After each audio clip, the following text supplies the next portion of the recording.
Sunday Club is open at the Leeds house. Let's get into it.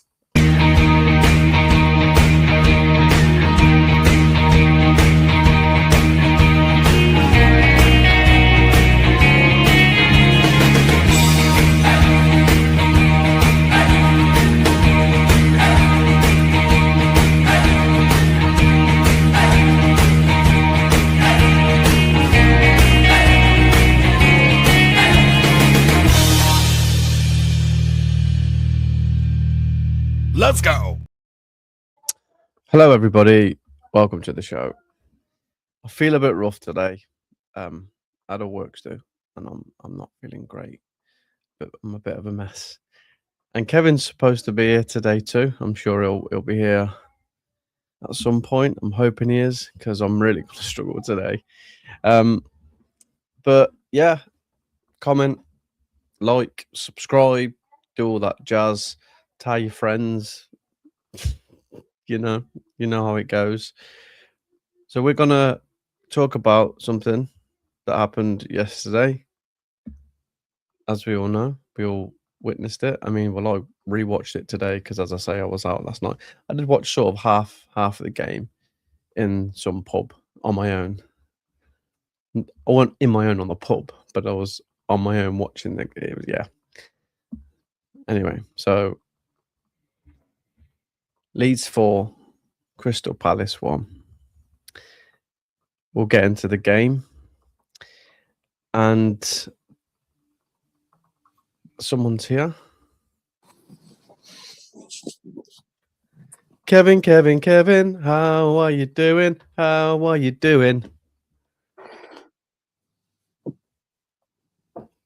Can you hear me? Yeah, I can hear you. You okay? Yeah, I'm good, mate. I'm good.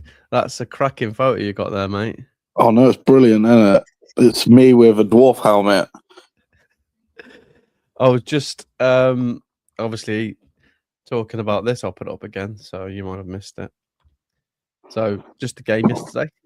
Fantastic game. It's fucking brilliant, mate. Yeah, I enjoyed it. I'll be honest, I really enjoyed it. It was a very all-round, very good. I mean, wish we'd have got the clean sheet at the penalty at the end, but all round defensively, attacking, and I know we've scored from a few set pieces, but just really strong performance, mate. You know what I'm saying? Yeah, I absolutely loved it. Over rampaging centre backs, brilliant full wing backs, excellent central midfielders. A Captain America playing one of the best games I've ever seen him play. Big lump strikers scoring goals, striker goals. Just all round an excellent December. I'm really excited for the next game now. I know, mate. And to think that, you know, people were saying about us struggling to score goals. We've now scored 3+ goals consecutively at Ellen Road now against Chelsea, Liverpool, and Palace, who I think they've got the strongest away record, or one of the strongest away records so far this season. So we're turning it on when we need to, and you have to give credit to Farke because he's made changes, and like even yesterday, bringing Aronson in. People probably would have thought, "Oh, is that the right choice?" But it turned out to be because he had a really good game. Just things are starting to fall into place for us, and we've had this thing for the past few years where we've started a bit slow, and obviously it might have taken a little bit longer because we're in a better league, we're better playing against better teams, but things are coming together, mate. Yeah, I think so. I mean, it's been a really good December, hasn't it? I don't know. I just feel good about it, mate. I wish that Leeds could play every single one of their matches at night. Do you know what I mean? Ellen Road. Every game should be at Ellen Road, and it should be at 8:00 at night. Every single game. It's just absolutely a joy to watch, man. As at the moment, it's like I know there was like spells against Liverpool and Brentford where we didn't really see the ball, but Palace, man, I honestly thought for 80 minutes of that game we were top notch, man. The central midfielders of Stack and Ampadu, I think that's the best they've ever played last night together. And I mean, Stack's been hot and cold, but for the past couple of games, it's been a lot better. It's probably because he had a bit of a knock, I reckon. And yeah, he had a broken finger, didn't he, or something like that? I don't know. Well, ever since that video come out of his day in the life of Anton Stack, he's been absolute class, mate. I think it's just like some players, into this league. They don't just take to it straight away. There's a little bit of getting used to it, get the intensity of it, and that was my one of my things about Stack. He always seemed to just want a little bit too much time, but it seems now is sort of getting used to the speed and the intensity, and it's showing like in that game yesterday. We got a man here. Yeah, I think it's the same with like Biol as well. It took him a bit of time to like get used to the tenacity and the competitiveness of the league. But I mean, Biol's just running through the back of centre forwards every game now. I mean, Mateta, I swear, he was hated yesterday. But Biol was on him like in rash, man, for the whole, just running through the back of him. That guy is going to kill someone this year, I'm telling you. He will, mate, he will. Evening on, you nearly got your prediction right, but, we had to score an extra one, didn't we? Yeah, mate, and I love that about him. He's not giving.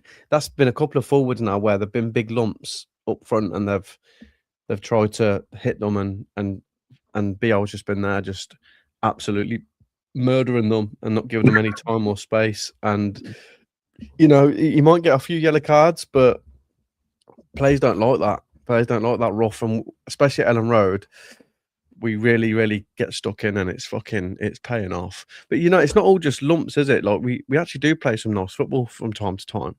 Yeah. So we're mixing it up quite good, and it's like I say, it's paying off. Have you ever seen that film Rock and Roller? Yeah. Do you know when Gerard Butler's getting chased by those two like Russian big dudes, and it just won't give up? That's what I feel like. Jakob Biol is against centre forwards, just not big Balkan geezer, just sprinting after people for the entire match, as if he's like a relentless fucking war criminal, just chasing everybody down, mate. He's absolute. It's no emotion. The first time I've ever seen him show any emotion was when Ampadu scored yesterday, and he's just like lamped his arms in the air. I cannot believe like the flexibility of the team at the moment, because when something's not going right, he never used to change it. He never ever did, hardly ever. I mean, sometimes he'd go, for the Hal for leather stuff, like when we'd have Bamford, Pirro, and all of them on the pitch at the same time. But these little cameos by some of the players is really like doing well. I mean, I thought Nonto was good, apart from that little crappy pass when he come on last night. Tanaka, I mean, I'll be honest, Tanaka seems a bit off at the last couple of matches for me. But the rest of them, like the squad is being utilised as much as it can for different shapes and play. And I reckon he's sat down and spoke to his staff going, look, this ain't working for a bit. And then now it's like all of his two systems he's got are amalgamating into one. Like, I don't know what Joe Rodon was doing yesterday, mate, but he was basically a winger. He was playing through balls to Dominic Calvert-Lewin, and he looks so comfortable as well. No, yeah, he's actually a good ball player. So it's like, to be fair, you can say the same with all of our centre backs. I mean, BL was a bit more rough and tumble. Like when you were forward, and you can just see the shadow of this big square head coming up behind you. You can just feel their pants filling. But all of our like Strouk, Rodon, they can all play on the floor. You know what I mean? They're not just these big lumpy defenders that just hack it and head it. They can do that, but they can play as well, which is really, really good. It's probably why we were so comfortable, or in fact, we're so comfortable with getting Rodon to push up there. But the thing, like, I'll go back, like you mentioned about the fact that he's got systems and he can change. I think he's always had that ability, but if you think about last season, did we really need to change it so much? We lost 4 games. and we lost each one of them 1-0, and we probably should have won them all apart from the Blackburn game. There wasn't really a lot that we needed to do or change last year. We won the league by 100 points. So this year, his tactics will come into question because there's better managers and you'll get found out quite quickly. So he's had to do that. And he's showing that he can do it. A lot of fans have wrote him off, but it's coming good for us, which is good. I think what I think has come out of this, the recruitment we did, right? The players we brought in to play a certain system. I think we're starting to see a bit more chemistry now of these big bastards or big bastards FC, where everyone seems to call it. There's a lot more chemistry with it now, and we seem to. I'll be honest, I've never seen a Leeds. I know we've conceded some goals, right? But this is the Premier League. I've never seen a Leeds defence head away as many balls as I have, in the last, 5 or 6 matches, say. Especially the Liverpool game when they were trying to pepper it in, heading everything away. Brentford, I cannot believe how dominant we were in the air against Brentford. Because that Thiago has scored a lot of goals. Mateta is up there with a lot of goals this year. None of them have done nothing against the big bastards at the back. There's a decent amount of pace. I think, obviously, everyone keeps talking about Rodon and Beale, but I do think since we switched to a back three as well, I think Pascal Struijk's been really good too. If you don't really see how much he actually wins in the air, especially against Brentford, I can't remember him losing a duel. He was insane. And I think the way we're playing brings the best out of. I don't know why, but I feel like Bogle seems to have been more sacrificed on the attacking threat than against Goodmanson. But yesterday, they're both going forward a lot more. And it's weird, wasn't it? Bogle sort of playing like an inside false winger type fucking player. But it works. I agree. It's like I said, it's coming up to the Premier League, having as many new players as you got. There's always going to be a little bit of adapting. There's always going to be a little bit of getting used to playing with each other, and we're starting to see that now. We're starting to know our roles, know what we're doing, and like you say, Stack was a bit not up to speed. Now he's getting there. Goodmanson's been good all season, apart from the fact that he's just gave away loads of goals. Yeah, but he's been great all season. Calvert-Lewin, he's been kept fit, and he's showing what he can do. I know they've pretty much been tap-ins, but you have to be in. He looks a lot sharper and more match fit over the past couple of matches than he has done at the start. And you can see this team is about playing to Calvert-Lewin's strengths now, instead of because what we used to do it to Bamford. We used to do it Bamford and the Bielsa, didn't we? We played to everything went through like him, the press, the lot. Now it seems to be we're playing to Calvert-Lewin's strengths and. I mean, set pieces, man. We are mental at the set pieces, throw-ins, and that. We're just a nightmare in the box, man. Let's just go through the goal. So, the first goal, I think Bial got a couple of assists yesterday as well. So the first goal is what? It's a long throw-in. Yep. Long throw-in. Nice. I think Bial gets the flick on, head across. Or the second one with it? He gets the head. I don't know, but it's been flicked on. I think he got the second one. Yeah. And then Calvert-Lewin loses his man. Should have scored straight away. Good save, but he's put it in. And then the second goal is pretty much a repeat of the first one, but he just manages to head it in instead of shooting. And then we go from that, and then you get fucking another set piece. Aronson's won his header. I cannot believe Aronson won the header as well. Yeah, Bial's done a nice little. I don't know if you noticed it when Aronson's headed it back in the box. Bial's just pulled off this little flick, and it sort of flicked it through. Yeah, I saw it. Yeah, Ampadu's there to just toe poke it in. The penalty is, is a penalty. It was a penalty. Yeah, definitely penalty. So that was though.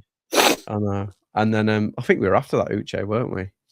Yeah, that forward, that Palace, and then Stack just does what he does, and nice free kick. We was all worried, well, not worried. We was all like shouting for a penalty. It weren't a penalty, and then it was like, we didn't really need a penalty anyway, because he just. I think we scored a few minutes after it, though, didn't we? Do you know what I mean? So, yeah I guess it got forgot about that. I'm just looking at something right now. Do you know Anton Stack scored more goals than Alexander Isak, Benjamin Sesko? Like a lot of those players, Florian Wirtz.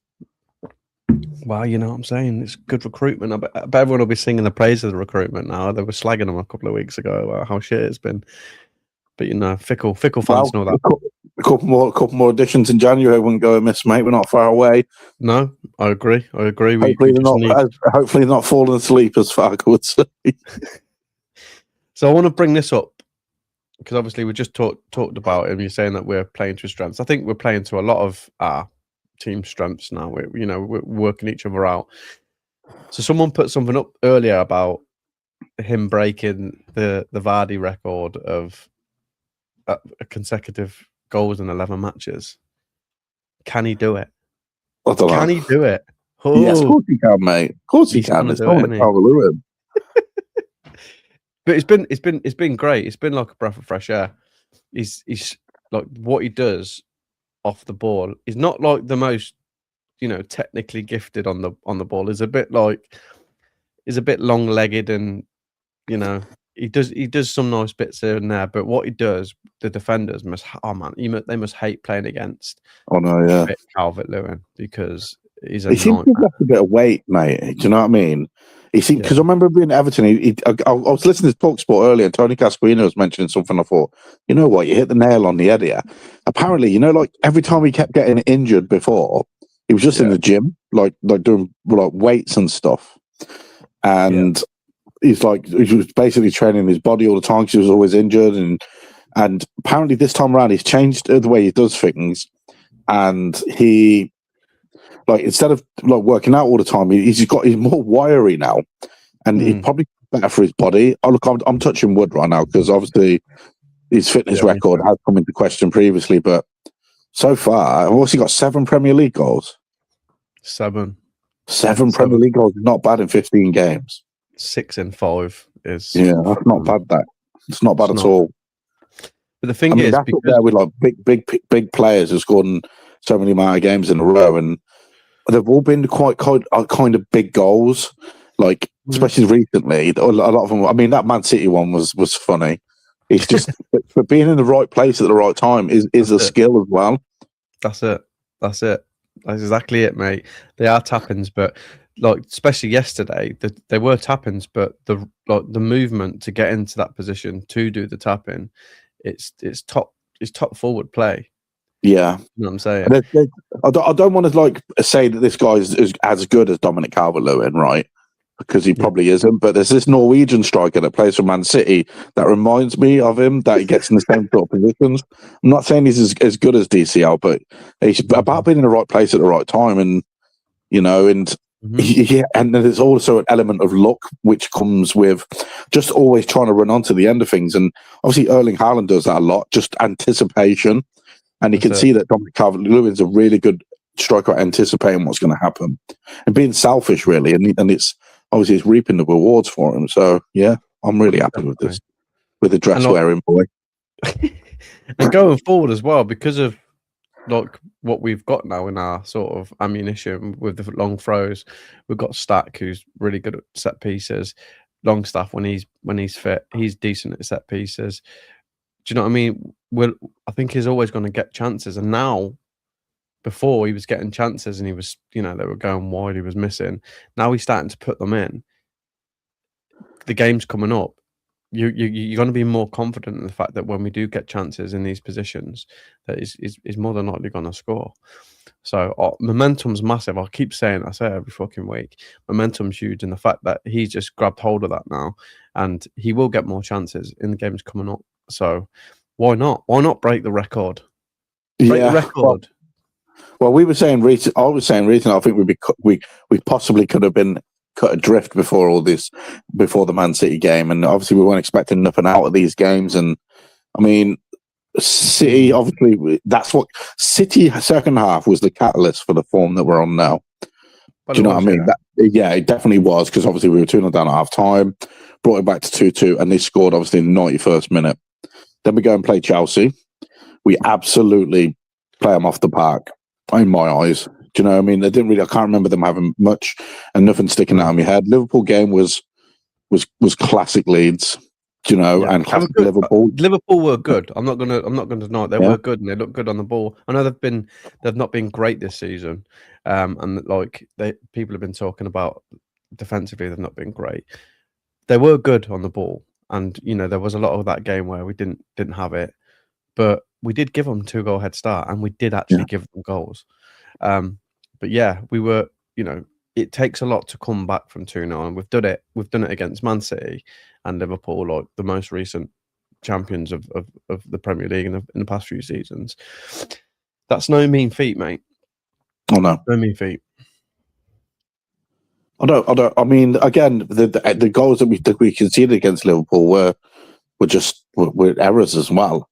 Yeah. And yeah, I mean, I can't. Honestly, there's only one match where I feel like two matches where I feel like we didn't deserve anything out of any game this year, and that was Arsenal and Brighton.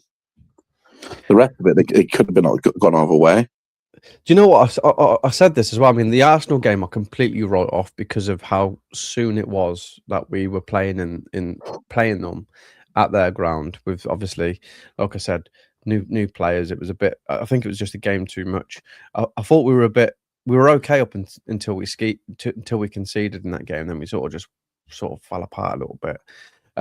But the Brighton game as well, we weren't great in the Brighton game, but the goals that we gave away in that game, they were all the same goals where somebody was just in the box on their own. And even if we'd have just defended better in that game, we weren't great going forward. We didn't make anything, but it's games like that where you just go, right, let's just fucking not concede goals and let's just pick people up in the box. And do you know what I mean? You might get an undeserved point out of that game if you defended properly. And then the Forest game as well, it was similar. We got the goal and then we just didn't do anything after that until we were like, till it was 2-1. And then we started trying to push forward again. And then Jack Harrison come on and went, I'm just going to kill this game off. Yeah. Gave away a penalty. But other than them games, even with the way he was playing before, we were in every single game, and we really, and like I'll keep saying it, we've been really unfortunate. And now I've always said about if you keep up a level of performance with a few tweaks that he's done with players getting up to speed, them some of them points that we've lost, we'll start getting them. And now we're seeing that, and we're seeing it against really, really good teams. Like Palace they're a good team this year, and they're really good away. And we made them look very, very ordinary yesterday. So I'm wild chuffed, and the only way is up for me now. If we can just keep this level of performance, keep improving, because we have improved game on game in some shape or form, even over these last few games. The changes that Farke's making, which I want to just put this up there now, it's like he seems to be, all the calls that he's now making seems to be working. Like yesterday, bringing Aronson in, like everyone was probably a little bit like, oh, why don't you bring Tanaka in? But Aronson's work rate can't be, you can't knock it.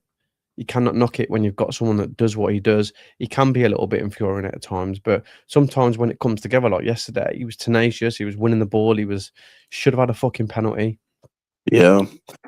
And what made me stand out by him yesterday was he didn't lose the ball as much as he normally does, and his passing was coming off. There was this flick that he did to Anton Stack over the defender's head, and he went in on, and then Stack just rifled it across across the box. But I mean, yeah, I still think obviously we're a resentful bunch of football fans, and we still obviously. I mean, he came back last year and he did okay. We scored a decent amount of goals, but obviously everyone thought he'd struggle. And I mean, they've been half right. He's had some terrible matches, but also, I mean, Daniel Farke trusts the bloke, and yesterday his trust in him was earned. And honestly, it was one of the best games he's had for a while. And you can see that when the whole fucking stadium was clapping him when he come off, and you can see he's starting to win a few people round. But I mean, I don't think he's going to play like that every single match, though. He won't. That's the issue with him. Yeah, play every single match. I think there'll be certain games where you'll when we played Liverpool the first half against Liverpool, there was something missing from what we were trying to do. There was just a little bit of energy that we needed, and I said to Geary, I said this match needs an Aronson. believe it or not. It needs somebody to just put that press, because every time it sort of went over to the left-hand side, Gruev got a bit lost, and then we just needed that someone to be able to just put that little bit of pressure and press, because it seemed to be becoming a little bit too easy down there. But there will be, like, do you know what? I don't even think he's been as bad this season. Like, he has some poor moments in games, and people hold on to the poor moments in the games. But I actually think he's not been as bad as what people have made out this season. But yesterday was sort of like a step up for him. But it helps when the rest of the team's playing well as well. So when we weren't getting the results and we were losing games, Aronson's he's like the focal point to everyone to blame, because he's not good enough. He's not, the scapegoat, and he weren't even the worst player in these games that he was getting a lot of shit for. But like I say, it helps when everyone's playing well. So I keep going. As I say, Farke's changes now, and the things that he's choosing to do, and the systems that he's playing, the deciding to bring Aronson in, it's all sort of working for him. Which I think it's I think a lot of people might be changing their tune about Farke, whether he can manage in this league. Well, I have. I mean, I said he'd be gone by now, didn't I? I was thinking, I said he'd be gone, he'd be sacked. We were talking about an Australian man. Do you know what I mean? We were talking about it all, and I'm honestly, I'm really happy that he's wouldn't be round again, because I mean, I've always liked the bloke, and obviously he's done well for us. Obviously, first season. And nearly there, second season there, this season not in the relegation zone, 6 points clear of the bottom three now. So, I mean, there's not much I can complain about right now. December's been a good month. He's obviously changed a lot of minds. Fans are happy. The content creators and the Leeds media seem happy right now. And I mean, we are going to have some bad turns. We're not going to be able to win every single match. We're not going to be able to do what we've done over the past month in every single match. We are going to lose some matches. It's just, I feel like we still, if anything happened to Calvert-Lewin, then that's when the wheels could fall off, you know. And I think we definitely need to get ourselves another striker in January. It's just, who could we get? We do. We need somebody big anyway. We have to have somebody big. Yeah, maybe. Maybe someone that can sort of complement Calvert-Lewin or Mecho, whether sides to play. Someone who's a little bit different. Add something a little bit different up there. But also maybe getting a little bit of a creator in there as well. But we'll see when we get there. Yeah, I'd love a 10, and I'd love a striker would do me right now. That's what I would say. Because, I mean, James Justin looks all right when he comes on both flanks. Yeah. You know, seems to have a bit of there. I mean, we haven't seen much of Bourne now or anything. No. But obviously that's because the other three centre-backs have been, honestly, brilliant all season. Yeah. So it's hard for him. But there is going to be... Oh, God, they've got to dip their pockets in now with that they can see that we're halfway there. They have to dip their pockets in. Have to. Well, I'll tell you one thing that we don't need, Kevin, and what we don't need is another winger. Because yes, I know, yeah. What the fuck? What the fuck? I could not believe it. At first, I was saying, right, at the start of the match again, okay, Joe Rodon's like kind of like in the right back position here. Who's right next to the touchline. I went, okay, this is a bit different. And it's like and towards the end, I was thinking, has he been watching Chris Wilder? Like Farke, watching how Chris Wilder played in that mad season at Sheffield United Stadium when they were just big lads with a lot of athleticism. And then Joe Rodon's he's like playing in the number 10 position on the right wing, trying to go past people, trying to delicately flick finishes into the back corner. And I'm like, what you put a fucking cracking ball in as well. Yeah. It was played around the corner by Bogle and is there on the wing. I'm like, what is going on? He could play centre. He could play like a defensive midfielder, couldn't he? Like a anchor man or something. Yeah, I think he could play anywhere on the pitch, Joe Rodon. I think I just think he's a really good player. He's probably been my favourite signing for Leeds in like the past few seasons. I think. Ampadu and Rodon are up there, mate. Do you know what I mean? And them two.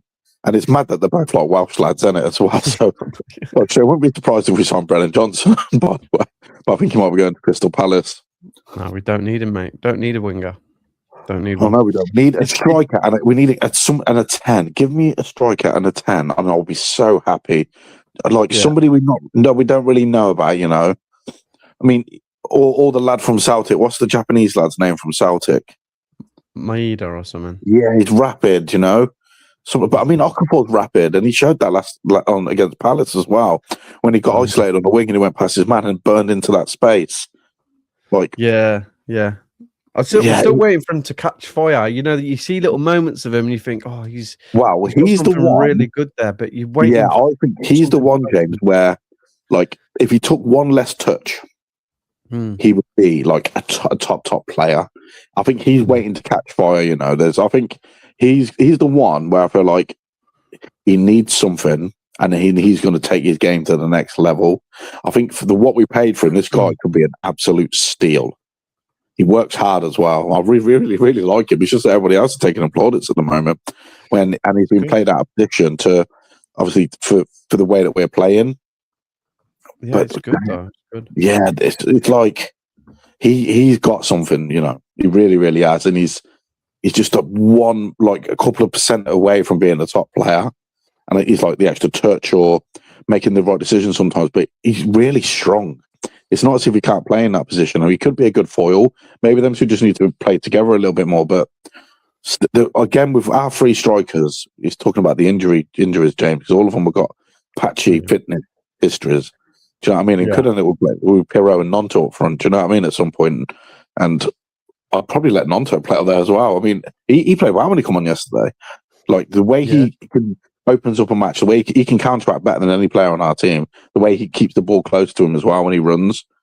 Yeah. So, yeah. Well, when he's come on the last few games. Yes, well, obviously, it's just the Calvert-Lewin against Brentford, You need, like, when you're bringing people off the bench, you need them to be able to add something to the game, and he's doing it. So, more power to little Willie. More power to little Willie. Maybe he's a finisher. You know how I feel about Willie Nonto. I think he's like up there as one of our best players. It's just he doesn't see, every time he seems to hit a bit of form, either he picks up a knock or we change systems and we start losing. And he seems to be the one that gets sacrificed. But as a finisher of a game, or we're chasing a game, or we need something different, he is the player to do that. Because he can play both sides, probably possibly play in the middle. He is the player to do that. He's just not getting as much minutes as he'd like.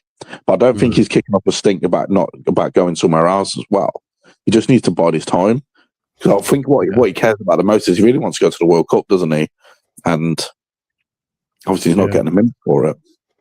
No. Speaking of World Cup, do you reckon? Yes, I do. Yeah, big time. Yeah. I had a bet with somebody the other day. I had a bet. I said, I bet you he goes to the World Cup. Bet he goes to the World Cup. No. And then he scored 2 last night. And I sent him a picture of Dominic Calvert-Lewin in his England kit when he last played. I mean, he can't. I mean, like I say, he's something different. Do you know, like it's like we know that guy that plays up front for Germany, Fulkrug. He's the same sort of player. Yeah. You need something different. Kane, Watkins, and that. Who else is there? You got to take 3 strikers to a World Cup. Is Rodgers classed as a forward, or was it? Nah, Rodgers is not a striker, mate. Rodgers is class, isn't he? No, he's absolute class. I can't believe how good he is. But no, I'm not talking about Aston Villa. I'm talking about Leeds. Yeah, I think he goes, James. If he stays fit and carries, say he scores 11, 12, 13 goals this season, he goes to the World Cup, mate. Yeah, I mean, he's just such a different proposition.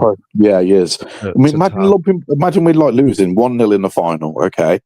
And we've got somebody who's really good at long throws. We're playing against, I don't know, any team. You throw him in that mix, he's going to cause chaos against any defenders. Look, he was causing chaos against Liverpool. All these teams, Gahey is England's best centre-back. And Calvert-Lewin headbutted him in the back of the head. And carried on. Actually, I want to bring that up, actually, because I'll rewatch the match today, because I watched it, half of it, when I was pissed out my face, and then missed the first half. But when he did that, they got a free kick for it. And I swear to God, their player pushed Calvert-Lewin into the back of Gahey. I'll be honest, I don't really remember it, but I remember the impact on it. And he's always got a massive lump on his head. I'm like, how have they got the free kick for that when they? Yeah. Anyway, I weren't a fan of the ref last night, but I mean, we won the game. You know, I mean, Speaking of the ref, mate, let's talk about this because I just want to touch on it again. Do you think that was a penalty? Yes. Yeah, I do. So they say like there's a little touch on the ball, which is fair enough. There might have been the slightest little touch on the ball, but he definitely wiped him out as well. He definitely took his legs from him, and I'm like, they didn't even, or they might have looked at it and just thought, nah, it's Leeds, isn't it? Yeah, that's what I thought. Looked like a Stonewaller to me. It looked like a Stonewaller. That's two penalties, probably more, but the last 2 games where we should have had a penalty. That one against Calvert-Lewin, Brentford, and this one at Arrington should have been a penalty. But again, we scored quite soon after it, so I'm not too bothered. But talking about penalties, if we're still on penalties, I mean, I was absolutely wounded that they didn't give a penalty because I thought Joel Pirro would have been able to take it, you know. And I was thinking in my head, come on, let's get him a goal. Do you know what I mean? We're that good. Did do his best to get into that penalty box, didn't he? Oh no, yeah. But then I scored the free kick. Yeah, it's fucking class. Yeah. I was wounded that they scored. Cause the one thing that I want us to get now, I want us to get a couple of clean sheets. That and I thought yesterday was going to be. I don't think they were going to score, and then fucking they get a penalty right at the end. Shits. Yeah. But, I think we do need to.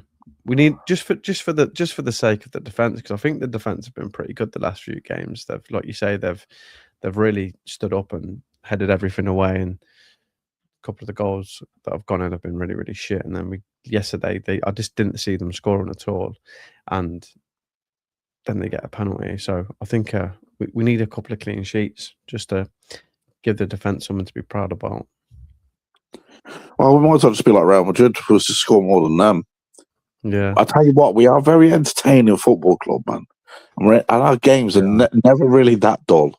I would say our 38 game season, I'd say at least 32 of them are barnstormers. You know, it's what we do. It's who we are. We make every game. And even when they scored that goal in that penalty, my heart sank, James. I swear, I absolutely got up blood. And then they hit the post. I was like, oh, I would absolutely start papping my pants. I really did. I thought this is so Leeds. And then we go score again. You know, it's just brilliant. It's just, it's hard, you know, on people's mental health, this football club. It really, really is. But I don't think I'd have it any other way. It's just, it kills me. But also because it brings me so much joy and happiness. You know me, I'm a very positive dude anyway. Like when we lose nowadays, I don't like losing, but I don't get as like depressive as everyone else. I'm just like, we'll just win next week. You say about I'm trying to have this. I'm trying to have this outlook on this season where I feel like, do you know what? We're going down, and we're already down. Let's just take each game as fun. That's how I'm trying to treat it. But they drag you into this. Oh my God, can we do this thing? Can we do? Oh my God, you know what? We're actually a good team. And then they do this all the time, and they always reel me back in and think, do you know what? That Conference League ain't too far away. So they do. So they do think, you know what? We can have a good cup run this year. This is what they're doing to me. And I'm like, oh, do you know what? Well, a couple of additions, we could be up there and just keep this like formation and this tenacity in the team. Buy the right profiles, we could be there. And then what will happen is we get spanked, and I'll be like, do you know what? Fuck this team. That's what I'm the opposite, mate. I'm like, we're gonna finish 8th. I'll predict this to finish 8th, and it's not even out of the realms of possibility because it's a very tight league this year. Yeah, very, very tight. Like, you know, from the European places down to where we are, there's, you know, a few wins, and you can shoot up there. Let's talk about this man, because I think that this guy is like so comfortable. Really, really good player. Like, he's just, like I said, we talked about certain players coming up and being probably almost better in this league than they were in the Championship. And I just think is like, yeah, we both said that he would be better in this league, didn't we? I think that's one thing that we probably agreed on at the start. And he's running football matches, James. He's running games. Yeah, he's just so good, man. I cannot believe how good he is, and how like just a run of games at one club could do for a player. You know, I knew he was good when he first come to us, especially for the Championship. But since he's playing every game, captaining the side, leads by example, obviously most of everything that we do starts with him in that double pivot.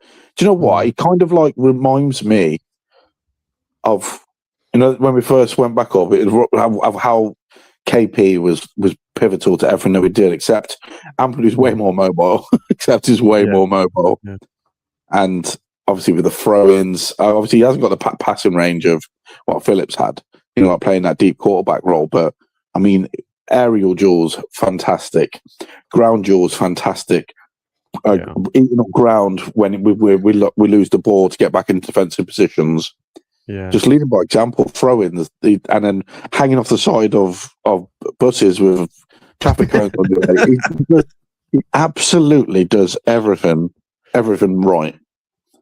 And you've got to give it to Farke as well, because when he first come in, I think people almost saw him as a centre back when he come in, and he's sort of turned him into like a class midfielder, and he looks so good there. Like when he played centre back, he looks decent now as well. But playing him in that position, he's like, I just love how he sort of gets the ball in these spaces and have a couple of players around him, and he'll just find the right pass out always. He knows where he knows he's got a good sort of spatial awareness around him, and his passes are good.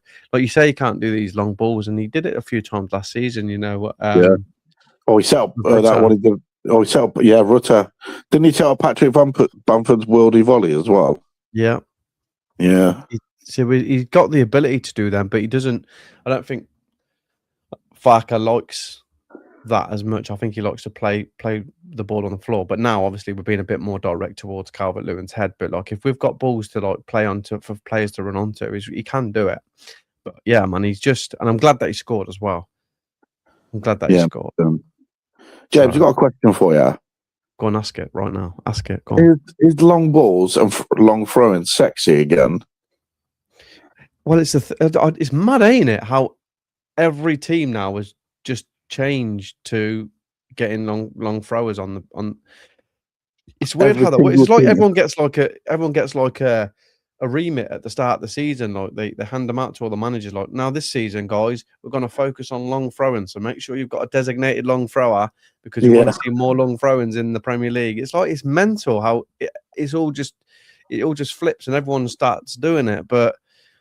And it didn't. They weren't really working that well. And then yesterday we scored 2 goals from it. It's like, well, it's like the in thing, isn't it? It's like the thing right now in football, because last season, the season before, it was fullbacks going into central midfield, weren't it?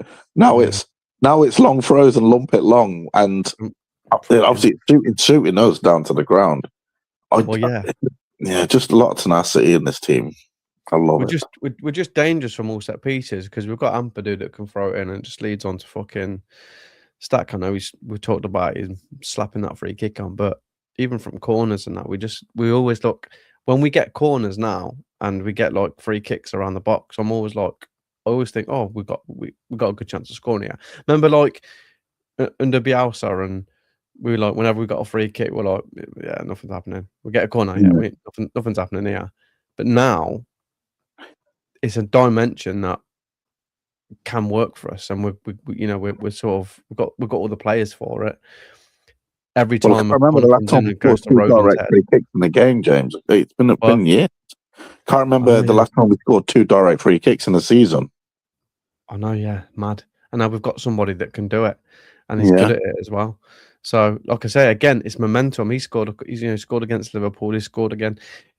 You get in the habit of doing things, and things start working for you. You become a bit more confident in how you play football.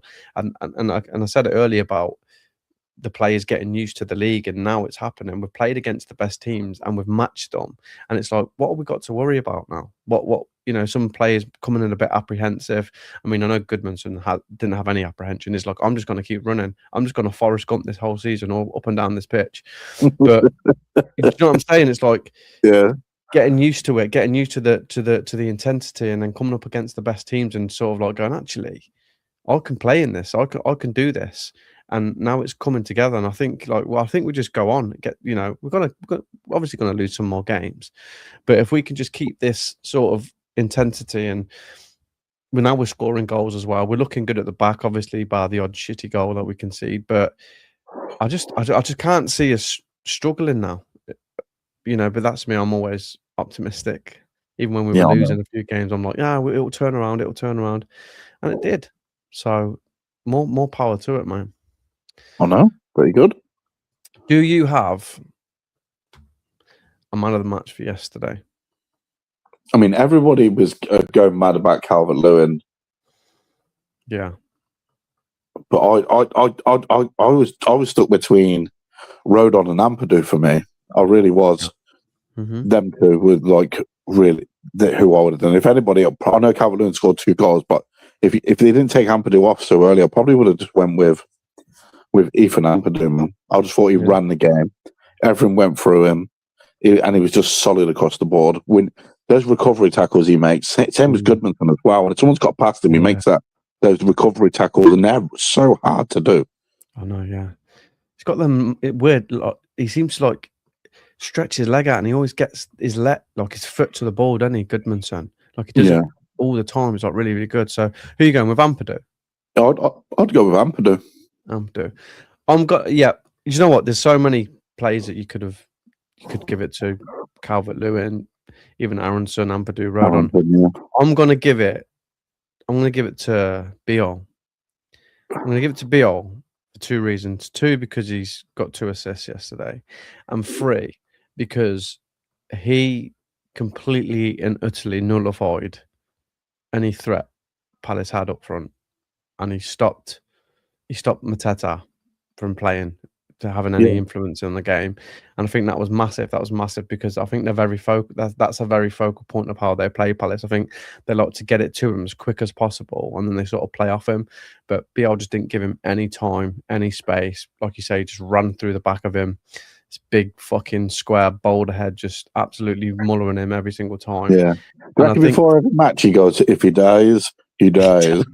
Yeah. And I think it was just so, just a big part of that allowed us to go on and sort of do what we did. So my man of the match was Yakabio. Yakabio. I want a little shout out to Perry for making a good save as well. For the that Nketiah one was all right, wasn't it? Yeah. He was safe. Apart from the penalty, he was quite safe, wasn't he? Yeah. Yeah, he was. Kicking looked better, and then you were talking about his long throws. You threw one that was way too far, didn't he? As well. Like, shit. Fucking hell. They were talking about how they used to play for Crystal Palace as well the other day. I went and did the commentary. Yeah. Oh, fucking hell. Well, I'll just get these up because I always put them up. So this is the match momentum. Obviously, you can see that we absolutely dominated it, and there's a little bit of a spell where they sort of scored their penalty and had a little bit. They hit the post, but I think we dealt with it quite well. But yeah, you can see how we just smashed them to bits. This is the match stats. So 52% possession, 20 shots, 8 on target. They had 9, 3 on target. Touching the box, just really, really strong performance. You know what? Look, I get these stats up, and there's only been a few games where we've been the worst team. Like the Liverpool game, obviously, was slightly underneath, but it was fairly even. We've always done good. We've always played well, and I know a lot of people, stats don't win your games, but to me, I look up and go, what have I got to look forward to in this? Can I take anything out, like when we've been losing them games? So yeah, man. And then the table, this is where it leaves us after this weekend. We've still got Forest and Fulham to play tomorrow, but we're above our point per game. There, look how tight it is, mate. Yeah, it's pretty tight, that, isn't it? We're 3 points away from Spurs and Bournemouth are flying at the start of the season. Everyone was talking about them being in the Champions League and not. We're only 5 points away from European football, mate. 6 points away from European football. 7 points. And it's just like I say, it's so tight. It's a really good league this year. Like the teams are beating teams. 19 decent sides in that league, mate. Yeah. Fucking good. We still got to play Wolves at Ellen Road as well. We've got to play a few teams at Ellen Road, mate. Yeah. Half of them got to play at Ellen Road. Yeah, Fulham, Ellen Road. Forest, Ellen Road. Oh, no, yeah. we've got Burnley at Ellen Road as well, haven't we? Yeah, we've got Burnley. Yeah. But Burnley's one of them. Saying that though, if we play like we play at Ellen Road now, I think we'll just smash them. To be fair, we've got Sunderland next. How are you looking at that? They've lost a few players. We've been talking about it all season that they might find it a little bit difficult when they lose all the players going to AFCON.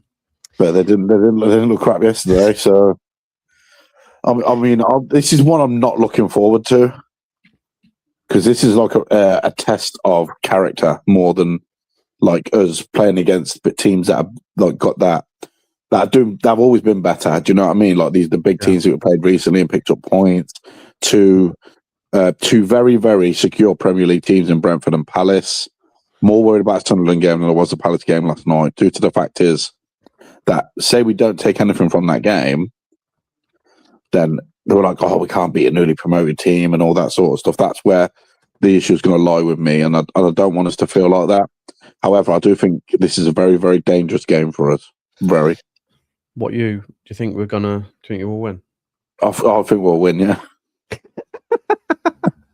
But I don't want to say it, but ideal. I mean, I think if we play like we have done in the past 5 matches, then yeah, we'll win. But obviously, you can't always play like that. There's going to be niggles. There's going to be stuff going on. Like there could be a couple of injuries. It's just. Do you know what I've noticed about us? And I don't know if this is just a thing that just happens in our games, but from me watching, it seems very much like the first half of the game, we sort of sit a lot more in our sort of positions. And I don't know if it's a way of sort of trying to work out how we're going to play against the team, but we sort of sit and we sort of like sit in them blocks. Obviously, we'll have our attacks and stuff, but we sit more. And it feels like the second half we tend to be more aggressive in the press. It seems to be. I don't know if that's a tactic that he's doing or if it's just us doing it. I don't know. It's weird, but it seems like the second half of the game we become a lot more aggressive when we start pressing them. But I don't know if that's more down to how the game's going, the score and stuff. Do you know what I mean? But I always find the first half of our matches mostly boring. It's always the second half where everything gets a lot better. I do think Farke likes to sit and see how a game is going. Yeah, like in the first 30 minutes to see how the other team are set up, and obviously because a lot of things can change in matches, change in formation. I think he likes to do that, and then he starts like backing out his orders and tell people to go because he's always been a reactionary manager, never like a tactically astute one, if you understand what I mean. So yeah, I think you're probably right there, but I think he's just trying to figure out teams out. If that's my opinion, anyway. Yeah. So what are you going for? What's your score? 2-1? Did you say? 3-1. 3-1.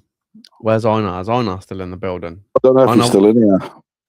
If you're here, Einar, what score do you think it's going to be against Sunderland?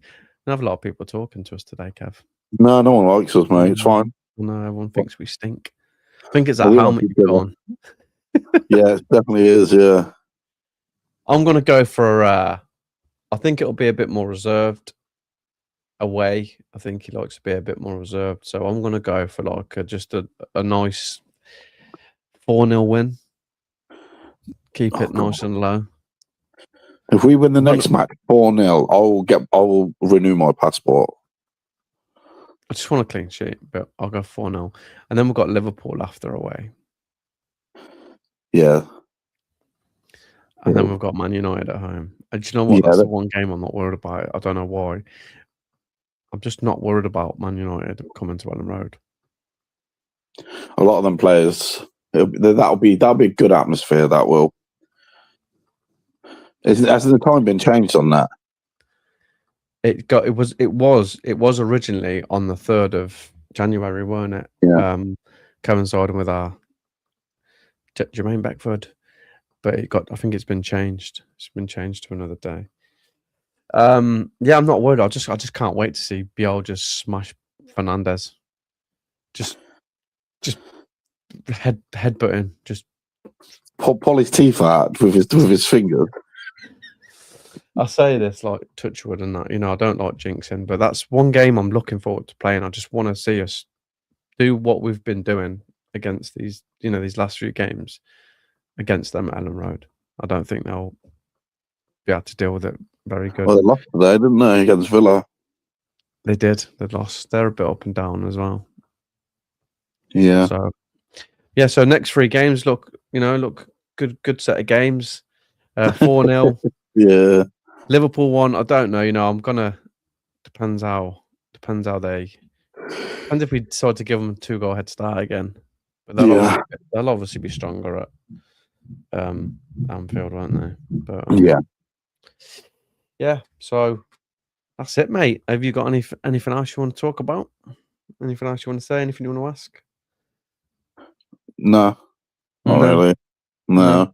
I was going to ask about this burning sensation in between my toes, but I don't know how to get rid of it. So I don't know if anybody can help with that. The remedy is soak it in some pineapple and a bit of onion. Oh, I'll do that now then. Thank you very much. Do it right now. Thank you for joining and watching, for the few people that popped on. When you watch this and it's not live, comment, ask us some questions. I say it every week and nobody ever does, but I keep saying it. We'll always like to reply, like and subscribe, all that jazz. And thinking about it, when do we play Sunderland? Is it Saturday? I think so, yeah. Saturday, obviously. Yeah, we'll be back. Well, I'll be back next week anyway. Kev, I'm not sure. I don't know. Obviously, you never know with Kev. Yeah. So